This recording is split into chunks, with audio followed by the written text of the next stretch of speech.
If you're starting a handbag collection, there's one mistake almost everyone makes, and it usually costs thousands of dollars before they realize it.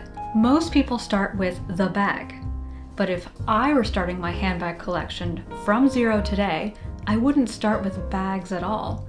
I'd start with how I actually live.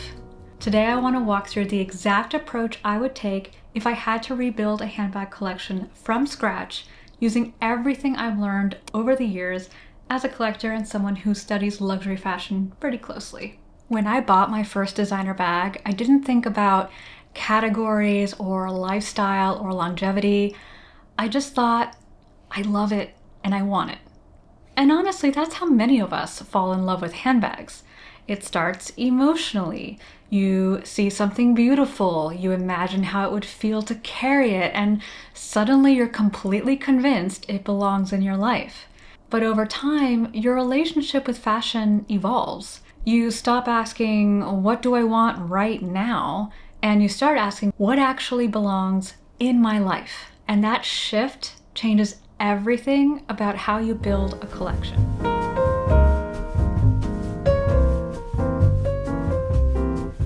The first thing I would do if I were starting from zero is ignore brands completely.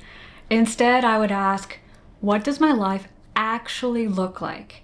Because handbags are tools. Beautiful tools, of course, but they're still tools. So I would ask myself, where do I go most often? What do I actually carry every day? What outfits do I wear the most?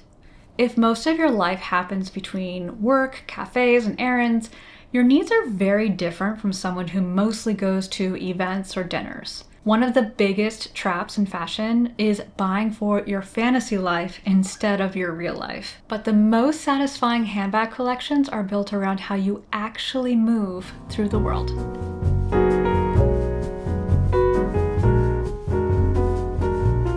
The second thing I would do is think about roles instead of brands. Most thoughtful handbag collections can be built around a handful of roles. For example, an everyday crossbody, a structured day bag, a work tote or carry-all, an evening bag, and a fun personality piece. Once you understand these roles, the decision-making process becomes much clearer. Because instead of asking, should I buy this bag? You start asking, does this bag fill a role in my collection? And that one shift prevents a lot of impulsive purchases. This is also why I created a small bag decision checklist that you can download. It's basically the set of questions I personally ask myself before buying a bag. Things like whether it fits my lifestyle, whether I'll actually reach for it, and whether it works with how I dress. If you're trying to build a thoughtful collection, that checklist may be helpful, so I will link it down below.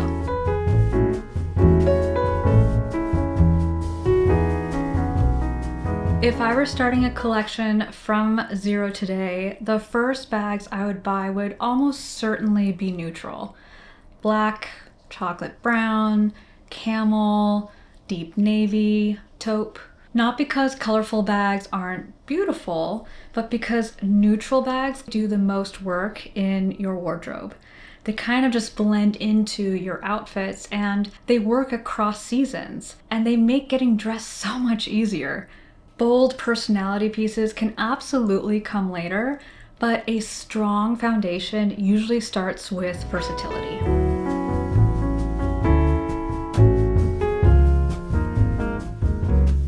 Another rule I would follow is ignoring the pressure of the current it bag. Not because trends are bad, some of them are quite beautiful, but trends move really quickly. So before buying anything, I would ask myself a few simple questions. Will I realistically wear this regularly? Does it work with my wardrobe? And the most powerful question, if I didn't already own it, would I buy it again today? That question alone can reveal so much.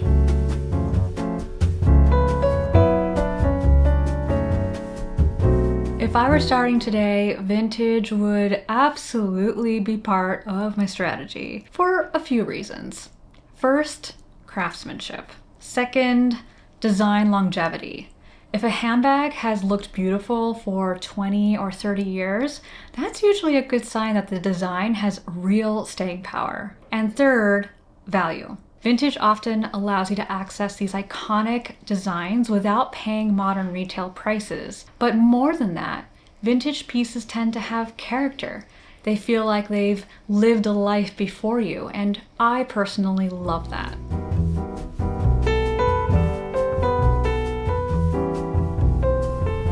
Something interesting happens over time when you collect handbags. The most valuable bags in your collection are rarely the ones that you admire the most. They're the ones that you reach out for without even thinking. The bag by the door, the one that works with everything, the one that somehow makes every outfit feel finished. Those are the bags that truly earn their place. I think every handbag lover has at least one bag that they were convinced would become a staple, but somehow it just never happened.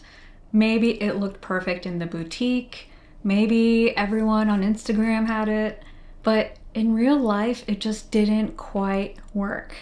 Maybe it was slightly too small, or maybe it didn't fit your wardrobe, or maybe it just didn't feel natural to reach for it. And that's usually when I realized something important. It wasn't a bad bag, just it wasn't my bag.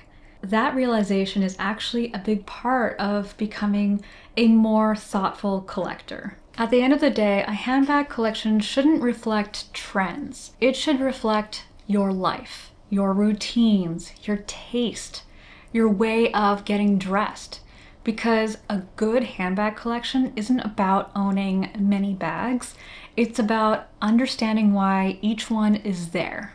If you're currently building a handbag collection or even refining one you already have, you might enjoy the bag decision checklist that I mentioned earlier. You can download it below and go through your bags one by one.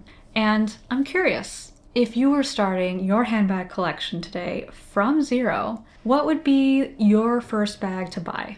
Tell me in the comments. And in the next video, we're going to talk about something equally important: how to edit and refine the handbag collection you already have. Because sometimes the smartest thing a collector can do is not add another bag. It's learning how to curate the ones that they already own. If you enjoyed this video, then please give it a like, and I encourage you to subscribe and click on the notification bell so that you don't miss any of my new videos. Thanks for watching, and I will see you on the next one. Bisous!